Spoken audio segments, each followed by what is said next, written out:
नमस्कार विद्यार्थी मित्रांनो, नोट्स इन मराठी या आपल्या शैक्षणिक यूट्यूब चॅनलवर तुमचे मनापासून स्वागत आहे. हं. या आपल्या नेहमीच्या आणि अनिवार्य अशा सुरुवातीनंतर आपण आता आजच्या सखोल चर्चेकडे वळूया. नक्कीच. आज आपण एका खूप वेगळ्या विषयावर चर्चा करणार आहोत. म्हणजे आज आपल्याकडे माहितीचा जो स्रोत आहे तो वरवर पाहता एका शालेय पाठ्यपुस्तकातील धडा वाटतो. हो, 12वा धडा आहे तो. बरोबर. पाठाचे नाव आहे माळीन गाव, एक घटना.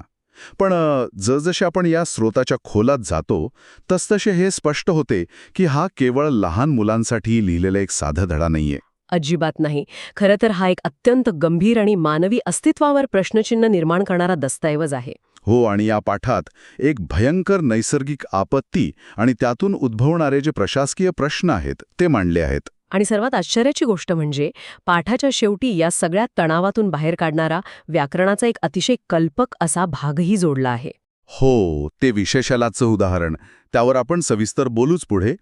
पण सुरुवातीला या पाठाच्या रचनेबद्दल बोलायचं झालं तर शिक्षणाच्या माध्यमातून एखाद्या भयानक वास्तवाची ओळख कशी करून दिली जाते हे यात खूप चांगल्या प्रकारे दिसतं. अगदी बरोबर. कारण या पाठाची रचनाच खूप वेगळी आहे. म्हणजे इथे कोणतीही पारंपरिक गोष्ट नाहीये किंवा लेखकाने स्वतः रंगवून सांगितलेलं वर्णन नाहीये. मग काय आहे नक्की? यात वर्तमानपत्रांच्या बातम्यांची विविध कात्रणे जशीच्या तशी वापरली आहेत आणि त्यातून एका महाभयंकर दुर्घटनेचं चित्र उभे केले आहे. म्हणजे खऱ्या बातम्यांची कात्रणे. हो, ही कात्रणे केवळ जुनी माहिती सांगत नाहीत, तर ती आपत्ती व्यवस्थापनाचे एक वास्तव आपल्यासमोर ठेवतात. निसर्गाच्या चक्रातील मानवी हस्तक्षेपाचे किती भयंकर परिणाम होऊ शकतात याचा तो जिवंत पुरावा आहे. बापरे, म्हणजे आज आपण केवळ त्या बातम्यांचे मथळे वाचणार नाही आहोत, तर त्यामागील अगतिकता आणि त्यातून मिळणारे धडे समजून घेणार आहोत. हो, नक्कीच. आपण त्या घटनेच्या मुख्य माहितीपासून सुरुवात करूया. हो, ही घटना आहे 30 जुलै 2014ची. ठिकाण होते पुणे जिल्ह्यातील आंबेगाव तालुक्यातील एक अतिशय दुर्गम आणि डोंगराळ भागात वसलेले छोटेसे गाव, माळीन. माळीन गाव. तिथे सलग कित्येक दिवस प्रचंड पाऊस कोसळत होता. हो, सह्याद्रीच्या त्या रांगांमध्ये पावसाचं रौद्ररूप काही नवीन नाहीये. पण त्या रात्री किंवा पहाटेच्या वेळी अचानक डोंगराची एक महाकाय दरड कोसळली. आणि संपूर्ण माळीन गाव त्या चिखलाच्या मातीच्या आणि दगडांच्या ढिगाऱ्याखाली जिवंत गाडले गेले. खरंच ही घटना वाचताना आजही मन सुन्न होतं. या पाठात दिलेल्या बातम्यांच्या कात्रणांपैकी एका बातमीचा मथळा आहे, सकाळी 7:30ला होत्याचे नव्हते झाले. हा मथळा खऱ्या अर्थाने त्या घटनेचा अचानकपणा आणि क्रूरता दर्शवतो. होत्याचे नव्हते झाले ही केवळ म्हण नाहीये तिथे. नाही, ते एक भीषण वास्तव होतं तिथे. म्हणजे बघा ना, सकाळची 7:30 ही वेळ अशी असते जेव्हा एखादं गाव जागी होत असते. हो, कुणी चहा पित असेल, कुणी जनावरांना चारा घालत असेल, किंवा कुणी शेतावर जाण्याची तयारी करत असेल. ती एक अगदी साधी शांत सकाळ होती आणि अवघ्या काही सेकंदात एक प्रचंड मोठा आवाज झाला. आणि निसर्गाच्या एका भयानक प्रकोपात 40 ते 50 उंबरठ्यांचे ते संपूर्ण गाव नकाशावरून कायमचे पुसले गेले. हा मथळा वाचणाऱ्याला एका मानसिक धक्क्यातून घेऊन जातो. एका क्षणात सुरक्षितेची भावना नष्ट होते. बरोबर. आणि निसर्गापुढे माणूस किती क्षुल्लक आहे याची जाणीव होते. याच कात्रणांमध्ये एका अत्यंत हृदयद्रावक बातमीचा उल्लेख आढळतो बघा. कोणती बातमी? त्या बातमीचं शीर्षक आहे, भात आवणी ठरली जीवघेणी. हे शब्द वाचल्यावर त्या दुर्घटनेची तीव्रता अधिकच जाणवते. हो, कारण यावरून असं समजतं की त्या ढिगाऱ्याखाली गाडले गेलेले सर्व लोक केवळ तिथे कायमस्वरूपी राहणारे नव्हते. नाही, पोटा पाण्यासाठी किंवा रोजगारासाठी शहरात गेलेले अनेक आदिवासी बांधव पावसाळा सुरू झाल्यावर शेतीच्या कामासाठी गावी परतले होते. विशेषतः भात लावणीसाठी. हो, आपली शेती, आपला उदरनिर्वाह करण्यासाठी ते तिथे आले होते आणि नेमक्या त्याच वेळी हे संकट त्यांच्यावर कोसळले. यामुळे या दुर्घटनेतील जीवितहानीचा आकडा प्रचंड वाढला. याला आपण निसर्गाचा आणि मानवी नशिबाचा एक अत्यंत क्रूर खेळ म्हणू शकतो. हो, उदरनिर्वाहासाठी आपल्या मूळ गावी परतणे ही एक नैसर्गिक प्रवृत्ती आहे माणसाची. पण तीच प्रवृत्ती त्यांच्या मृत्यूचे कारण ठरली हे खूप भयंकर आहे. सुरुवातीच्या अंदाजानुसार सुमारे 300 लोक त्या महाकाय ढिगाऱ्याखाली अडकल्याची भीती व्यक्त केली जात होती. 300 लोक? बाप रे. आणि पहिल्याच दिवशी बचाव पथकाच्या हाती 19 मृतदेह लागल्याची बातमी होती तिथे. हा आकडा केवळ एक संख्या नाहीये. नाही, ती एका संपूर्ण समाजाची अपरिमित हानी होती. डोंगराच्या कुशीत सुरक्षित वाटणारं घर अचानक एक मोठी कबर बनलं होतं तिथे. हो, आणि अशा महाभयंकर घटनांनंतर सुरू होणारे बचाव कार्य हे मानवी संयम आणि यंत्रणांची खरी परीक्षा असते. नक्कीच. या पाठातील बातम्यांमधून बचाव कार्याची दोन्ही रूपे अतिशय स्पष्टपणे पाहायला मिळतात. एकीकडे आपण प्रशासनाची तत्परता पाहतो. जसं की दुर्घटनेची माहिती मिळताच NDRFच्या जवानांनी बचाव कार्यासाठी केलेल्या प्रयत्नांची पराकाष्ठा. हो, बातमीत नमूद केल्याप्रमाणे माहिती मिळाल्यानंतर अगदी अर्ध्या तासात तिथे ॲम्ब्युलन्स पोचली होती. इतक्या दुर्गम भागात वैद्यकीय मदत इतक्या वेगाने पोहोचणे हे प्रशासकीय पातळीवर एक मोठं यश आहे. हो, ही तत्परता नक्कीच कौतुकास्पद होती. पण जेव्हा आपण त्या परिस्थितीचे अधिक सखोल विश्लेषण करतो ना, तेव्हा लक्षात येते की बचाव पथकाच्या मार्गात निसर्गानेच किती भयंकर अडथळे निर्माण केले होते. अगदी बरोबर. NDRFची टीम तिथे पोहोचली खरी, पण प्रत्यक्ष काम सुरू करणे हे एका भयानक दुःस्वप्नासारखे होते. सर्वात मोठं आव्हान होते ते तिथला भूगोल. तो भाग अतिशय दुर्गम होता. रस्ते खचले होते किंवा चिखलाने भरले होते. आणि त्यातच संपर्क यंत्रणा पूर्णपणे कोलमडली होती. मोबाईल टॉवर नसल्यामुळे किंवा पावसामुळे ते बंद पडल्यामुळे बाहेरील जगाशी कोणताही संपर्क होत नव्हता. मदतीचा नाही ठाव, राम भरोसे जगतोय गाव किंवा संपर्क तुटला, कॉन्टॅक्ट होत नाही, अशा आशयाच्या बातम्या तिथे होत्या. त्या बातम्या तिथल्या गोंधळाचे आणि हतबलतेचं चित्रण करतात. आणि त्यात सतत पडणारा मुसळधार पाऊस हा तर सर्वात मोठा शत्रू बनून उभा होता. चिखलाचा तो ढिगारा इतका मोठा आणि चिकट होता की तिथे मोठी यंत्रे नेणं अशक्य होत होते. हाताने किंवा छोट्या साधनांनी तो चिखल उपसणे म्हणजे समुद्राचे पाणी हाताने उपसण्यासारखे होते. जसजशी दिवस पुढे सरकत होते तसतशी परिस्थिती अधिकाधिक विदारक होत चालली होती. एका बातमीत असा उल्लेख आहे की ढिगाऱ्याखालील मृतदेह सडल्याने संपूर्ण परिसरात दुर्गंधीचं साम्राज्य पसरले होते. बाप रे, तिथे प्रत्यक्ष काम करणाऱ्या जवानांच्या मानसिक आणि शारीरिक स्थितीचा आपण केवळ अंदाजच बांधू शकतो. हो, पावसात भिजलेले, चिखलात रुतलेले आणि सडणाऱ्या मृतदेहांच्या दुर्गंधीत सलग कित्येक तास काम करणे हे खरोखर मानवी क्षमतेच्या पलीकडचे आहे. अशा वातावरणात रोगराई पसरण्याचा धोका सर्वाधिक असतो. म्हणूनच तिथे तातडीने प्रतिबंधात्मक उपाय म्हणून संपूर्ण माळीण परिसरात औषध फवारणी करण्यात आल्याचा उल्लेख या बातम्यांमध्ये आहे.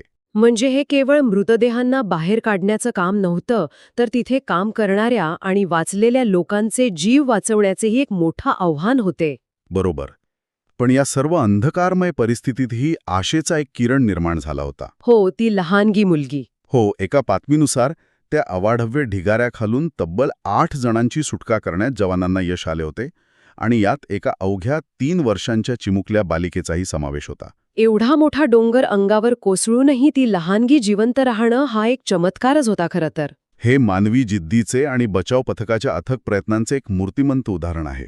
नक्कीच. अशा घटनांनंतर पुनर्वसनाचा प्रश्न ऐरणीवर येतो. या दुर्घटनेनंतर शासनाने मृतांच्या कुटुंबियांना 5 लाख रुपयांची मदत आणि माळींच्या कायमस्वरूपी पुनर्वसनाला प्राधान्य देण्याची घोषणा केली. तसं कात्रणांमधून समजतं आपल्याला. पण इथे एक अत्यंत महत्त्वाचा आणि सखोल प्रश्न निर्माण होतो. कोणता?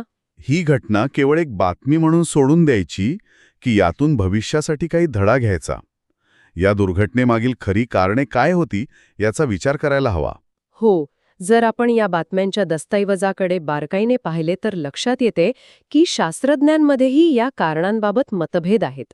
हो, काही बातम्यांमध्ये केवळ अतिवृष्टी आणि डोंगर उतार या नैसर्गिक कारणांना जबाबदार धरले आहे. पण अनेक बातम्या मानवी हस्तक्षेप हा यामागील अत्यंत कळीचा मुद्दा असल्याचे मांडतात. डोंगरांवरील अवाजवी वृक्षतोड, शेतीसाठी किंवा विकासासाठी पर्यावरणात केलेला हस्तक्षेप यामुळे जमिनीची धूप होते. झाडांची मुळे माती धरून ठेवतात.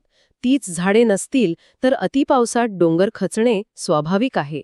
हा विचार प्रकर्षाने समोर येतो. पण या सगळ्यात मला सर्वात जास्त अचंबित करणारी गोष्ट एका वेगळ्याच मथळ्यामध्ये दिसली. नासाचा इशारा.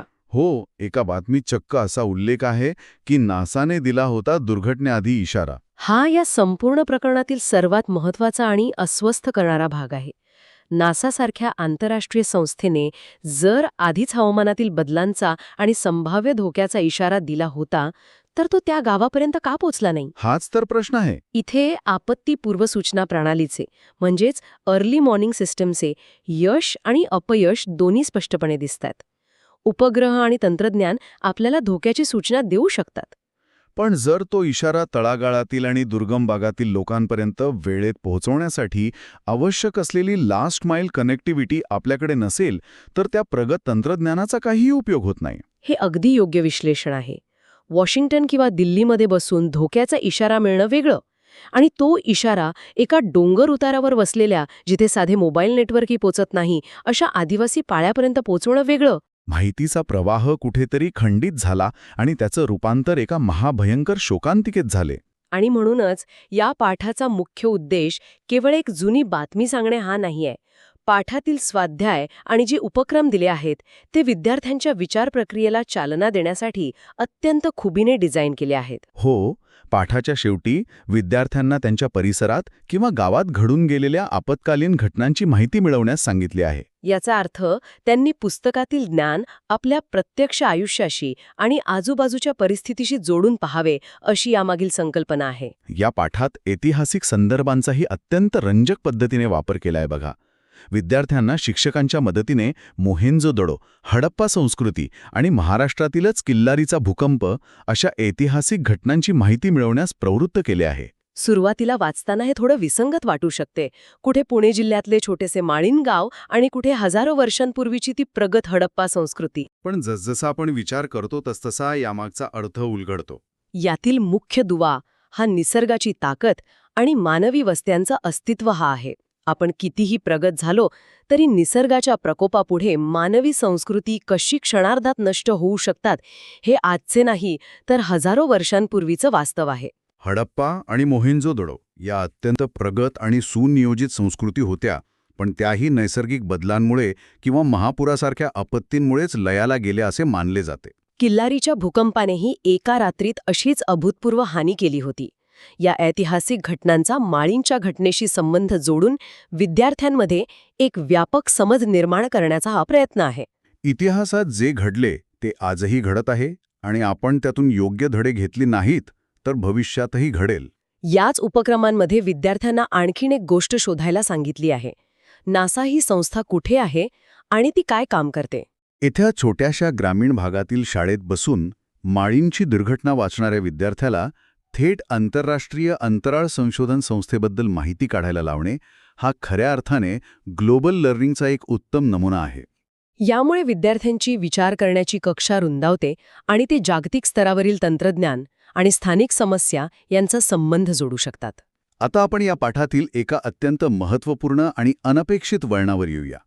एवढ्या गंभीर मृत्यू आणि विनाशाची चर्चा करणाऱ्या विषयाच्या शेवटी हा पाठ अचानक भाषेच्या व्याकरणाकडे वळतो. हो, विशेषतः विशेषण या घटकावर एक स्वतंत्र उपक्रम दिलाय. सुरुवातीला हा बदल अत्यंत धक्कादायक वाटू शकतो. एखाद्याला वाटेल की एवढ्या मोठ्या दुर्घटनेनंतर लगेच व्याकरणाचा धडा कसा काय. हो, हा एक अतिशय स्वाभाविक प्रश्न आहे. ज्या पाठात एवढ्या लोकांचे मृत्यू आणि कुजणाऱ्या मृतदेहांचा उल्लेख आहे तिथून थेट विशेषण शोधण्याकडे जाणे हे वरवर पाहता असंवेदनशील वाटू शकते. पण जर आपण शैक्षणिक मानसशास्त्राच्या दृष्टिकोनातून याकडे पाहिले तर ही एक अत्यंत विचारपूर्वक आणि काळजीपूर्वक केलेली रचना आहे. ते कसं काय. शालेय विद्यार्थी हे संवेदनशील असतात.